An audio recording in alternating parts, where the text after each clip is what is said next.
Ipinaaresto na ng Muntinlupa RTC Branch 204 si Senadora Laila de Lima kaugnay ng isa sa mga kinaharap niyang kaso ukol sa kalakalan ng droga sa Bilibid. Ang giveaway lang po. Padaanin na natin. Padaanin na po natin. Padaanin muna natin. Padaanin po.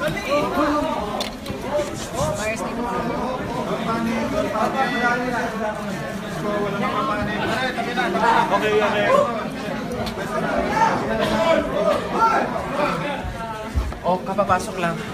Kapapasok lang nitong sumulong luma si Senadora Laila de Lima. Nakaupo na siya doon sa likod nitong close-room.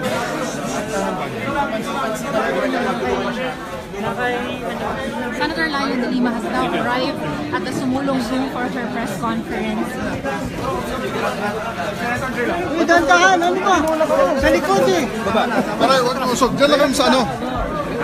Baba lang. Sige na. Pwesto na.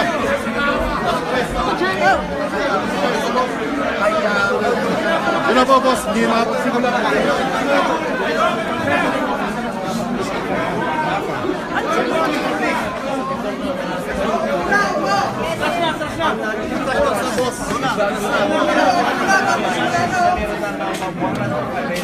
Itong senador kwarto pa rin itong siya saan na ano bang oras ano ang narinig mula ngayon ay magsasalita na ayos na okay na yan.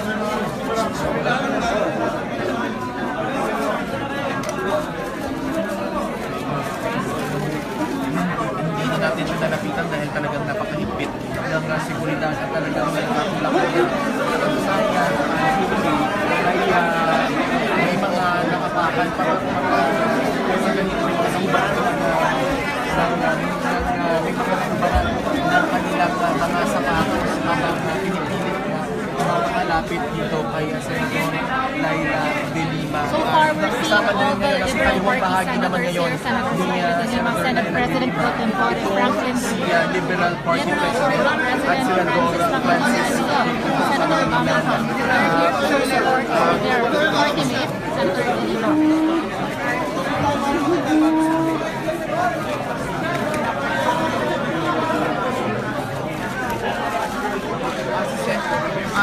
Senator Franklin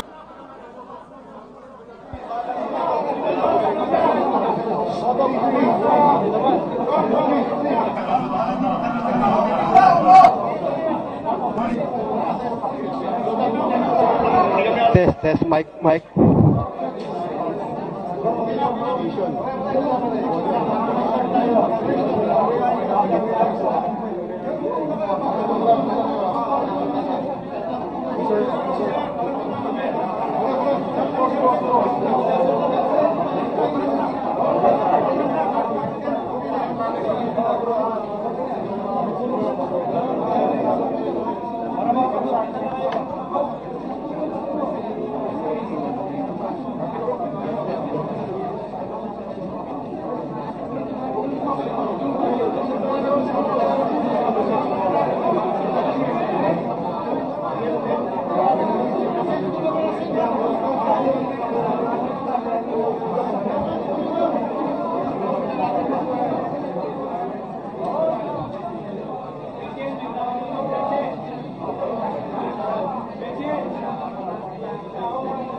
Tahimik muna po tayo. Magsasalita lang po ako pag tahimik lahat.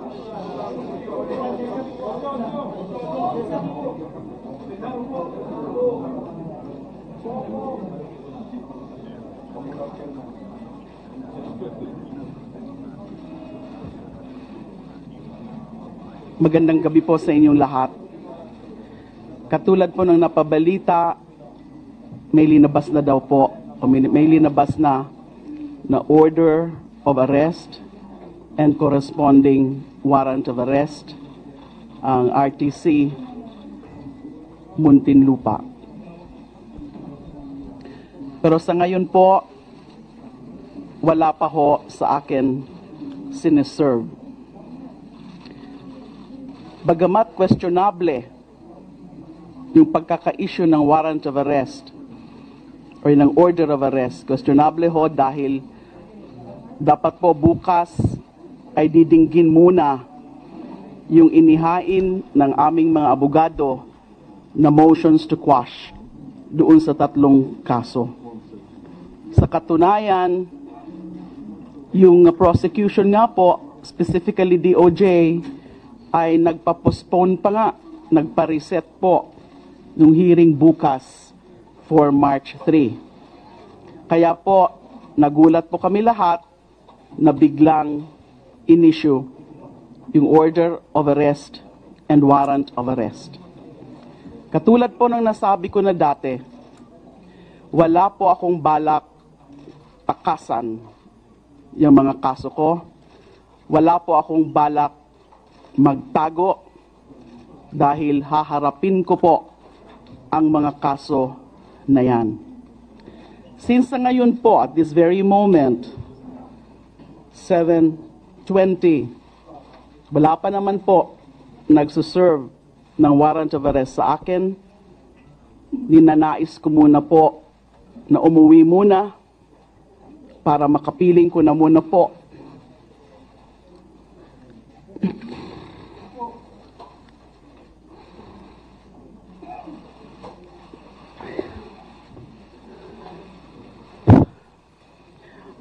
ang aking pamilya. At para kunin ko na po yung mga dadalhin kong gamit sa kulungan. So uuwi po ako ngayong gabi at babalik po ako dito bukas na umaga. At dito ko po sa Senado hihintayin ang arresting team. Hihintayin ko po sila. Kusa po ako na susuko sa kanila. Pero sa ngayon po, gusto ko na muna po makapiling ang aking pamilya sa bahay. Babalik po ako bukas na umaga. Nagpapasalamat po ako sa mga kasamahan ko sa Liberal Party. Senator Frank Drilon, Senator Kiko Pangilinan, Senator Bam Aquino, at Senator Risa Ontiveros, nandito po siya kanina, sa kanilang suporta. Sa inyo pong lahat, humihingi lang po ako ng inyong dasal na sana maging safe and secure po ako saan man nila ako dadalhin, saan man nila ako ikukulong. Alam nyo naman po na yung mga so-called charges na final sa akin ay non-bailable. Bahala na po ang aking mga abogado kung ano po ang legal remedy na gagawin nila dyan sa questionable nga pong pagkaka-issue ng order of arrest and warrant of arrest ngayon. Tuloy po ang laban ni Laila de Lima. Maraming salamat po.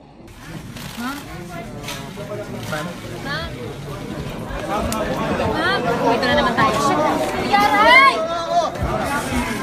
Senator Laila de Lima refused to take questions from reporters but are still going to the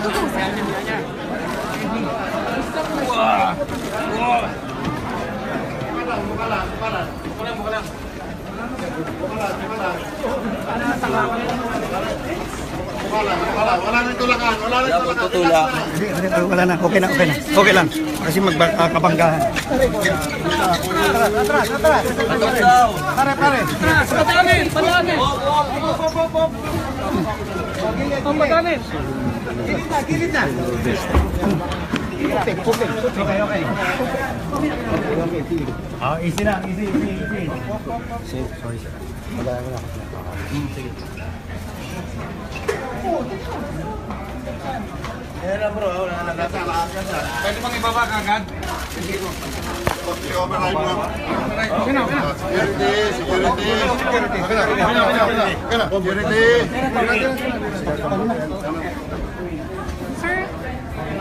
Sir, how are you feeling po today after you talk to Senator Laila De Lima? Well, siyempre, malungkot tayo dito sa pangyayaring ito dahil hindi tama yung pagsampa ng reklamo sa RTC at yung kakulangan ng ebidensya. Inihain pa rin yung kaso. Sir, Wait, ano pong si Bamba nasaan? Sir, ano pong sinabi ni former President Aquino?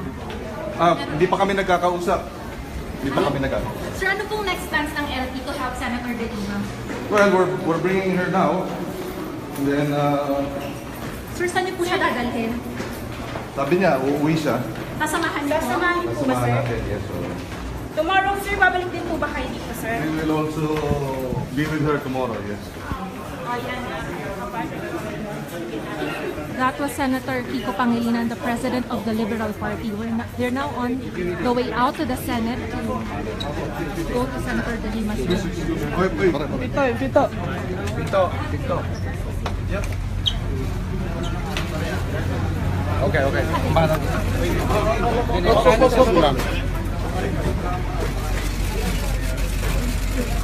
Sige na, let me handle it. Go to the processes. We disagree with what the court did. We respect the processes.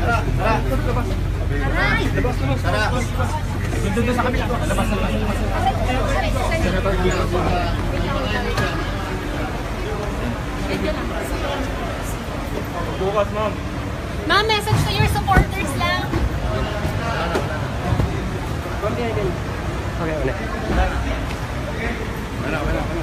Senator Laila De Lima is on her way out to the Senate. Joining her are her Liberal Party allies, Senator Kiko Pangilinan, Senator Bam Aquino, and Senator Catherine. We'll bring you live pictures again. Thank